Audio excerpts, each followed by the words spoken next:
Okay, so thank you very much. So my name is Sean Norris. I'm a power system engineer based in Edinburgh in the UK. I'm working for GE Renewables or GE Digital, mainly around the area of wide area monitoring and wide area control. So I just want to speak a bit today about how we started to use the OPAL-RT and the ePHASORSIM as part of our kind of design process behind our wide area control and wide area monitoring applications. So as we saw at the start, and this will be obvious to many people, that the power system is changing. So there's obviously the shift towards the smaller scale energy resources. We're seeing a lot more resources in distribution and basically at the edge of our system. So typically our main focus has always been on the transmission system. So looking at the voltage, the frequencies, the stability of our transmission systems. And now what we're seeing is in order to properly keep the transmission system stable, we're having to go further afield into the distribution systems to actually get some of the services, the grid services from that level. So the types of resources here, we've obviously got energy storage, distributed generation. So you've got your PV, your wind farms, batteries, etc. Microgrids is obviously one of the big topics as well. So when we get areas separating away from a transmission system, trying to balance them, but also trying to maintain the transmission system at the same time. And this is essentially giving us a lot more complexity in how we manage the grid and how we develop those control schemes. So in particular, if you look at your conventional system protection schemes or your remedial action schemes, they were typically very localized, using localized measurements, tripping a local resource, a local generator, or opening a line, for example. But now in order to maintain that grid stability, we can't just trip the big generators anymore because they don't exist or they're not in the right locations. So now we have to distribute those control signals into the resources which are now further into the lower voltage levels. In addition, we have reduction in inertia across many systems as the coal and the gas get switched off, which means that our time to respond. So if you get a large generator trip in a system or a large in-feed loss, the time to respond is much shorter before you start hitting emergency limits. So that's actually put a lot more pressure on us to instruct control faster. And this has both benefit and obviously disadvantage, that we obviously have less time to respond, but the very fact that we have more an abundancy now of power electronic converted resources, these can actually give us response a lot faster than your typical inertia. So if controlled in the right way, we can actually harness their speed of response. So their lack of inertia can be beneficial. So then what we're trying to do is, as we go into the wide area systems, we've obviously got increased interaction between many more resources and the transmission system, the different areas of a transmission system and distribution systems all coming together. And then, of course, as we spread out into the system, we obviously have different phenomena. So we have to take in voltage, angle stability, frequency stability into account as we're starting to take control actions as well. So kind of just looking at the WAMS evolution, so wide area monitoring systems, these have been around for years now. Essentially, the heart of a wide area measurement system is your synchrophasor technology, which has been around now for decades. And here's an example on the top right of a phasor measurement unit or a synchrophasor device. So a phasor measurement unit, or PMU, is essentially a GPS synchronized device, which basically measures the voltage and the current signals and converts them into that waveform into a phasor.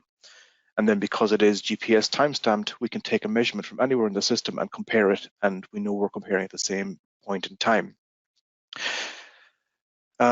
So typically a PMU gives us much higher resolution than we have from a conventional SCADA system. So now we're looking at, for example, a 60 Hertz system, we'll be getting a data point every 16.66 milliseconds. For a 50 Hertz system, every 20 milliseconds. And that basically that much higher resolution allows us to get basically a much better picture of the power system dynamics that are going on in the system. So if you get, for example, oscillations in your power system, or you want to look at the frequency impacts of a generator loss or a line trip, this is difficult with a SCADA system with the lower resolution, but you can start to get that information out when you have that higher resolution. And additionally, because you have this wide area measurement system with a large repository, it allows simpler post-event analysis. So you can actually go to your system and get an overview of everything in your system at the same point in time.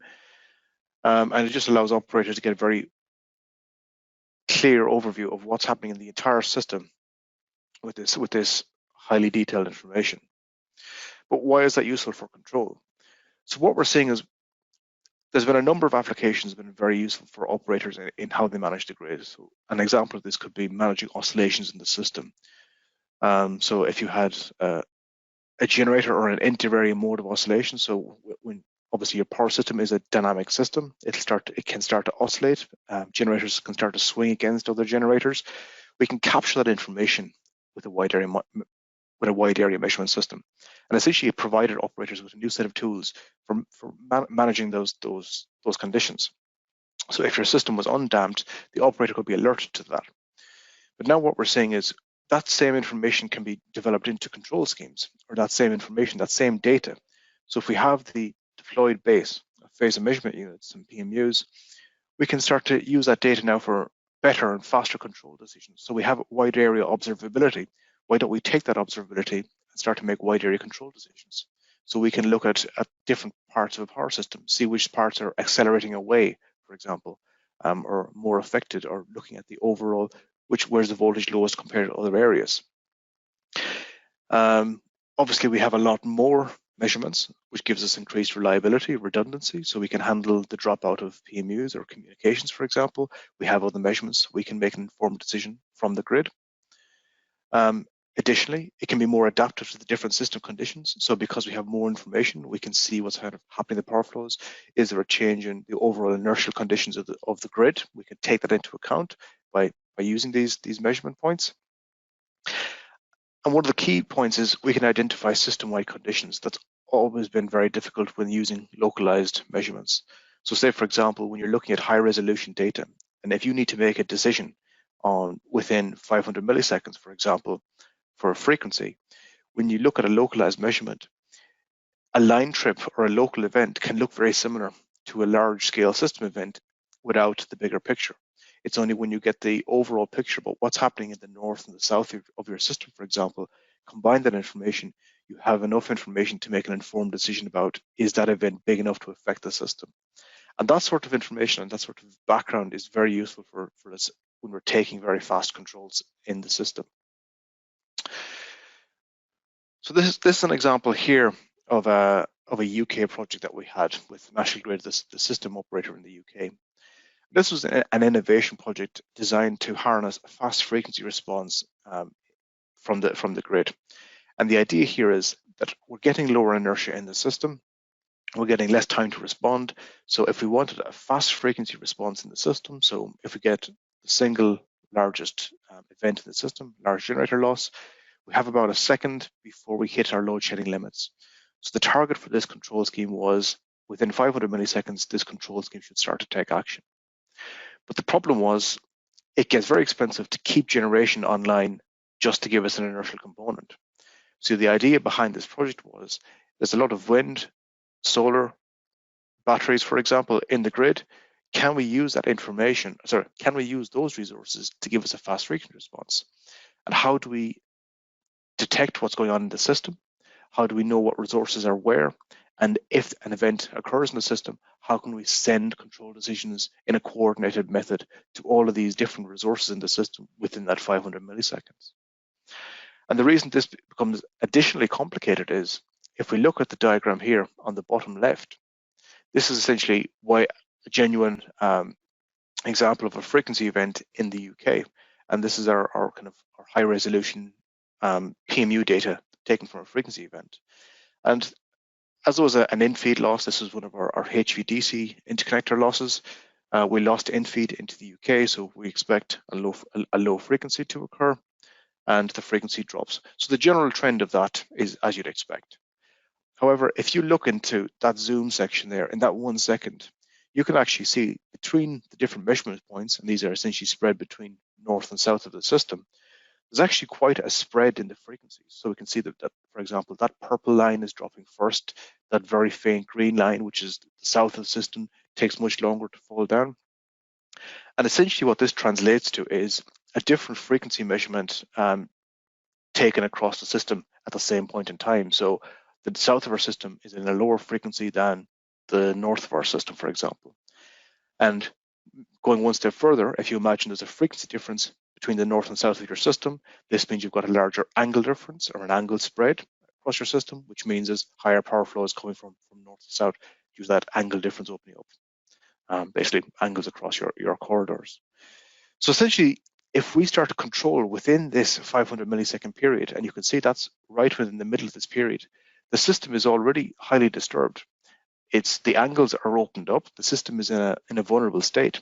If we were to start putting in incorrect or blind control actions into this system, we could risk adding further to that stress and causing an angular instability, which in this case could split the system in two. So by taking that overall wide area information, we can see, looking at the overall system, is the purple area that's affected most. We can leave the north. We want to target the south of the system. So we can use that wide area information to identify, is it a big event? Does it affect the overall system? Where's most affected and where should we take control? And then this control scheme will start to take the control actions in the most affected areas. So these are the kind of complexities that we have. We obviously have complex interaction. We have just frequency stability interacting with angular instability.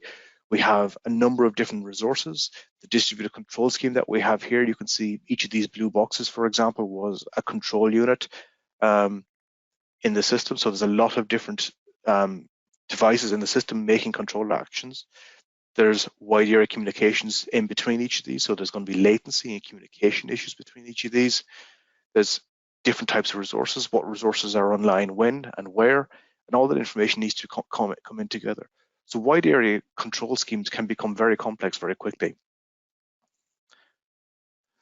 So the typical design workflow for these was to take a test set and play back a number of events. So for example, without a simulator, we would have to have offline studies, offline simulations, or perhaps past events from a WAMS archive, play them through your control scheme design. So you'd put together a prototype, play them back in and see how it performs. But this takes a lot of time to study and analyze. And an engineer has to go through these results and say, did this do what I'm expecting? But additionally, how does he verify that? He has to take the output of that control scheme, plug that back into whatever offline simulation he did, and see if it did the required behavior. It's a bit easier for maybe a simplified scheme where it's tripping a line or tripping a load or tripping a single generator, for example. But when you've got many resources and it's continuous control, so you're actually modulating output of a battery, then you have to have closed loop control. It's very difficult to verify this kind of behavior without that. So this is why the OPAL-RT is now becoming really a key point, basically the heart of our design process now, because we can use the realistic protocols, for example, the PMU protocol, which is our C37 protocol. We can send the PMU data into our WAMS and into our control scheme. We can use the WAMS then to look at the power system. So to an operator, it'll look and feel like it's been driven from their system. We have the closed loop, so we can use, for example, IEC 61850 GOES signals, which is a very fast but a realistic protocol. Bring that from our control scheme back into our OPAL-RT. So it closes that loop. And one of the very important things as well is that we can actually use realistic test models or customer models in that OPAL-RT. So we can work with our customers to take, for example, a PSIC model, use something like that inside in the OPAL-RT, which means then we're designing the control scheme on a model that's very similar to what they should be experiencing in their system. And that's a real key point, because it makes the design faster. It makes our thresholding and our settings a lot closer to what we should expect in deployment. Plus also the operator on the other side of it, when they're presented with this WAMS and control scheme, they know that this is looking very similar to the behavior that they're familiar with. So this is kind of just kind of touching lightly on what this kind of looks like to an operator, or sorry, the design engineer. That what we're seeing here on the right hand side is the kind of the HMI to that control scheme as you're building up the development environment. And by basically using the OPAL-RT and having this all in the closed loop, we can basically adjust thresholds and adjust settings on the fly. And it allows the user really to get a more hands-on approach to the control design and how that feeds back into that control scheme. And that was very difficult before when you're using your conventional, just traditional design. So just moving on to kind of integration into WAMS. Obviously, WAMS in itself, without the control, there's a lot more advanced applications, and we're getting into microservice example. The OPAL-RT provides a useful function as well, just driving WAMS data. It can produce the large power system data and the large C37 data that we need to test these applications. So it's also critical to how we're testing and developing our future WAMS schemes as well. Just move on then to our last one. So essentially, the summary of this is, you can see that the wide area monitoring, wide area control schemes, there's a lot of moving parts. There's a lot of different types of resources, a lot of inputs and outputs. It's difficult to design these schemes. And when you add the additional cybersecurity layer on top of this, we need to be using realistic protocols. And that's one of the beauties of using the OPAL-RT, that we can use the 6150 or the C37 protocols, put them through gateways or VPNs or something realistic, secure that data, and actually model how the control scheme will perform as we add more, say, for example, encryption onto it or TLS. We can actually model those realistic scenarios and work with our customers for that. So it's obviously greatly enhanced our design process. We can quickly create different scenarios, so low inertia scenarios for the future, play them back, see how the control schemes will operate in the future, but also the ability to use that cluster model as part of the design process means that when we go to deploying the final scheme, it's much faster in deploying the scheme. We know that the settings and thresholds have been defined, something similar to what they're expecting. There's always going to be some difference between your real model, your real system and your model, but it does speed up that process. And obviously then there's a faster time to market. So as we're seeing, there's a number of increased events or blackouts happening these days because lower inertia, the system is becoming more vulnerable across the world. So having the ability to deploy control schemes in a much faster way and not spend years and years developing and testing in lab environments is obviously a great benefit to customers as well. So that's it from me. Thank you very much.